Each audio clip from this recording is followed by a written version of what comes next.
All right, man. So here we are, and I gotta tell you, this is one of those episodes where I'm actually buzzing with energy. It's rare when you get to sit down with someone like Brad Pitt, not just one of the most recognizable faces on the planet, someone who's lived this insane life under the microscope, and yet he's still curious, still searching, still asking big questions. And today, we're diving into something that most people wouldn't expect from a Hollywood megastar and a cage fighting commentator like me: Islam. The religion, the philosophy, the history, everything. Because look, man, whether you believe in God, whether you're atheist, agnostic, Christian, Muslim, Buddhist, whatever, you can't ignore the fact that Islam is one of the most influential forces on earth. Over 1 billion people live by it. But in the West, we often get a distorted, filtered version through media, through politics, through wars, through fear. And I think the coolest thing we can do here is just talk about it openly. Like two dudes trying to figure out what's real, what's meaningful, and what connects us as human beings. And Brad's here, nodding, smiling, because he knows exactly what I'm talking about. He's seen the world, every culture, every background. And when you strip away the noise, you realize most people are just searching for purpose, love, discipline, some kind of framework for life. And that's where Islam comes in. Now look, I'm not Muslim. I'm just curious. But I've trained with fighters from Dagestan, from Morocco, Egypt, Pakistan, all over. And every time I've sat with them, broken bread, watched them pray, or heard them talk about faith, I'm struck by how much discipline and humility it brings. And I think Brad feels the same way when you're in Hollywood, surrounded by excess, temptation, chaos. You start craving something that grounds you. Maybe that's why this conversation matters. We're not here to sell religion. We're not here to convert anybody. We're here to explore, to ask, why does Islam have such a powerful pull on millions? Why do people find peace in it, community in it? And what can the rest of us learn? Because, man, the world's on fire right now. Politics is insane. Social media is driving everyone crazy. We're more divided than ever. And yet, here's this ancient tradition saying, slow down. Remember God. Remember discipline. Remember family. Maybe that's what we all need. And I'll be honest, Brad, one of the things that fascinates me most about Islam is the daily prayer. Stopping what you're doing 5 times a day, literally putting your forehead on the ground, reminding yourself that you're not the center of the universe. That humility, that ritual, it's alien to most people in the West. We're taught to hustle, grind, achieve. But there's something beautiful about pausing, about reconnecting, and I wonder, man, how would Hollywood look if everyone had to pause 5 times a day? Everyone had to stop chasing the next deal, the next dopamine hit, and instead bow their heads, remember something bigger. I think a lot of people would be less anxious, less lost, and you can feel that energy when you meet someone truly rooted in faith, not preachy, just calm, centered. I've seen it in fighters, in artists, in cab drivers, people with that foundation.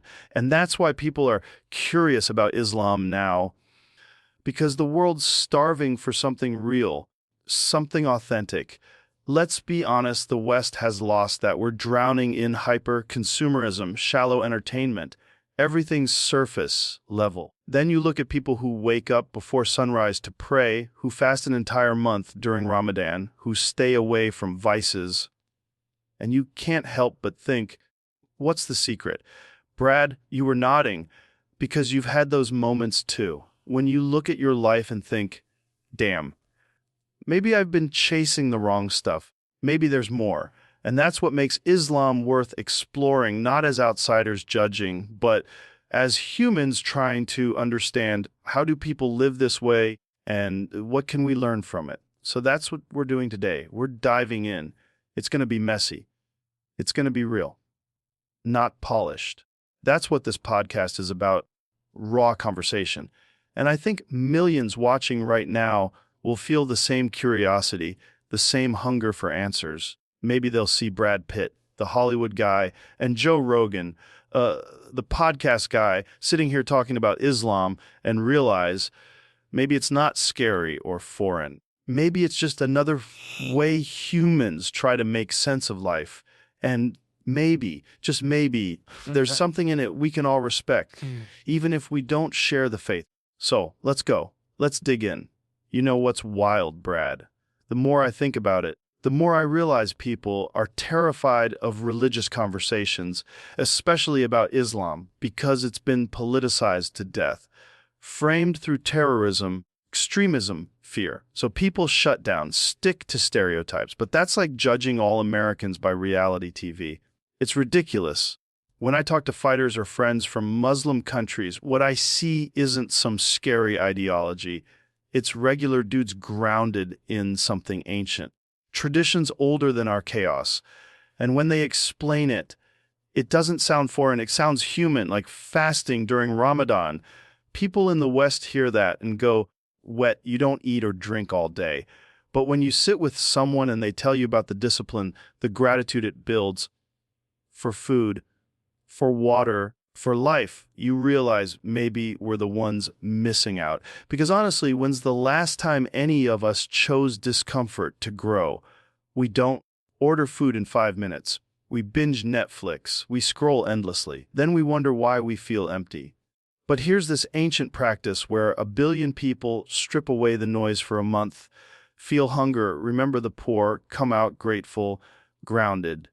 Dude, that's like a biohack, the ultimate wellness practice, except it's 400 years old. Islam is like this massive operating system for life with codes and rules that seem restrictive, but when you study them, they're tools for discipline and community. And in our culture, discipline's rare. We glamorize chaos. We glamorize excess. Then we wonder why people are depressed, anxious, lost. That's why when people truly encounter Islam, not the media version, they get intrigued. It feels solid. It works. And, Brad, I've had fighters from Dagestan on this show, absolute killers in the octagon, but outside it, the most humble, disciplined men you'll ever meet. It makes you think, maybe I need that grounding. Maybe I need faith. And one of the most misunderstood ideas in Islam is surrender. Very word, Islam, means submission to God. And in the West, that sounds weak, like giving up. But when you talk to Muslims, they'll tell you it's freeing. When you accept that you're not in control of everything, when you let go of that illusion, you stop being crushed by anxiety. You stop trying to play God. That's powerful. That's the ultimate mental health hack. Because so many of us are depressed, anxious, exhausted, trying to control everything, trying to be our own gods and failing miserably. But here's a system that says trust, surrender, be good, be disciplined, help your family, help your community. That's your job. And that resonates with me, with you. Because as humans, we crave structure. This isn't about East vs. West, Christian vs. Muslim. It's about humans trying to find peace in a chaotic world. And look, man, if aliens landed tomorrow, they'd notice religion first. They'd see billions praying, fasting, gathering. They'd see the Kaaba in Mecca, millions circling it in unison. And they'd go, these humans are wired for worship. And it's true, we're ritualistic creatures. But in modern America, we've lost our rituals. Our only ritual is scrolling TikTok. That's why people feel empty. And that's why Islam fascinates me, because it's all ritual.